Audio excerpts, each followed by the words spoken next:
Brought to you by Agilus Diagnostics.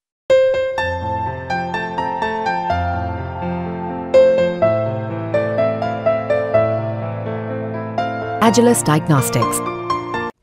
नमस्कार, जय हिंद। भारत तक देख रहे हैं आप और मैं हूं ऋषिराज।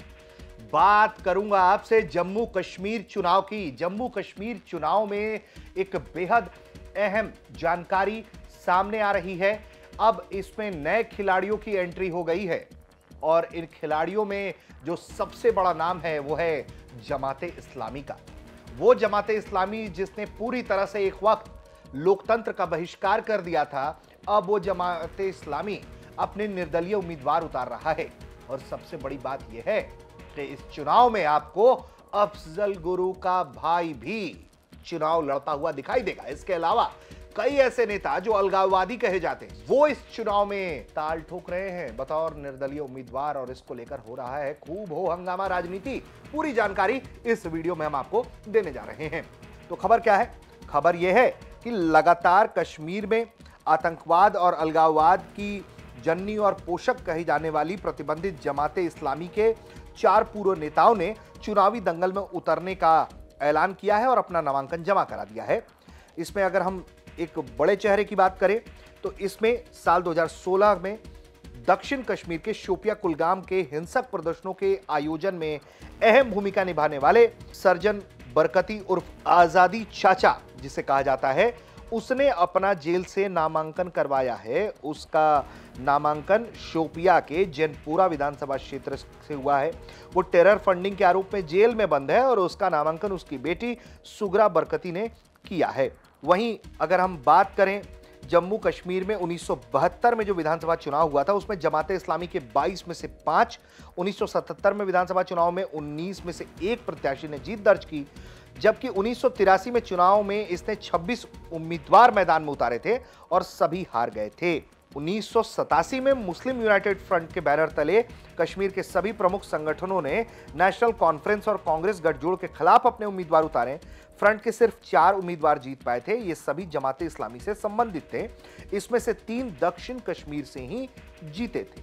अब जो जानकारी इसमें सामने आ रही है वो ये है कि कई जमाती इस्लामी से जुड़े हुए नेता जो पूर्व तौर पर इससे संगठित रूप से जुड़े हुए थे, वो सब बतौर निर्दलीय उम्मीदवार सामने आ रहे हैं। 4 तो हमने जान लिया कि 4 जो ये चेहरे हैं वो सामने आए हैं जो चुनाव लड़ने जा रहे हैं, और ऐसे कई और उम्मीदवार और चेहरे हो सकते हैं जो अलगाववादी ताकतों से लगातार जुड़े रहे और अब वो जम्मू कश्मीर में फिर से चुनावी समर में कूद रहे हैं, गोता लगा रहे हैं।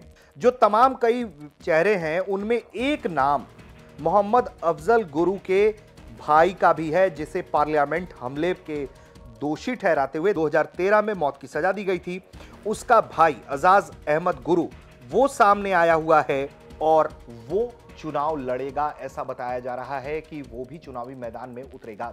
तो कुल मिलाकर देखा जाए तो जिस तरीके से ये तमाम नाम सामने आ रहे हैं और जिस तरह से जमाती इस्लामी संगठन जो है वो चुनाव पहले नहीं लड़ रही थी, उसका बहिष्कार कर रही थी और अब चुनावी समर में कूद आई है, इसको लेकर नेशनल कॉन्फ्रेंस के नेता उमर अब्दुल्ला भी काफी नाराज हैं। उनका क्या कहना है, हम आपको ये रिएक्शन सुनवा देते हैं जरा। अभी तक तो हमें कहा जा रहा था कि इलेक्शन हराम है। अब चलिए, अच्छी बात है, देर आए दुरुस्त आए। अब इलेक्शन जो है वो हलाल है और इसमें हर किसी को अब शिरकत करने की जो है बात की जा रही है। हम तो पहले दिन से कहते आए ना, अब जो भी होगा जमहूरी तरीकों से होगा। अब 30-35 साल जमाते इस्लामी का जो सियासी सोच जो रही है उसमें और आज के सोच में बदलाव आया है, जो बुरी बात नहीं है। हम तो, मुझे ख़त्म करने दीजिए, हम तो चाहते थे कि उनके ऊपर जो बैन लगा हुआ है वो बैन उठे और वो अपने पार्टी और सिंबल पे आए, लेकिन बदकिस्मती से दिल्ली में वो फैसला हुआ नहीं। चलिए, सिंबल पे ही ना सही आज़ाद उम्मीदवार के तौर पे ही मैदान में उतरें। तो कुछ इस तरह की प्रतिक्रियाएं सामने आ रही हैं जहां तल्खवार पलटवार हो रहा है, लेकिन खबर यह है कि जिनको लोकतंत्र पर भरोसा नहीं था, आखिरकार वो भी लोकतंत्र के शरण पर आ रहे हैं और अब चुनाव भी लड़ रहे हैं। नतीजे क्या होंगे 4 अक्टूबर को पता चलेंगे। 3 चरणों में चुनाव होने हैं, 18 सितंबर, 25 सितंबर और 1 अक्टूबर।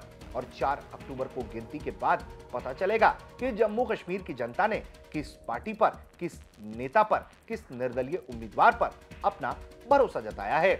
लगातार जम्मू कश्मीर चुनाव से जुड़ी खबरें देखने के लिए आप देखते रहें भारत तक।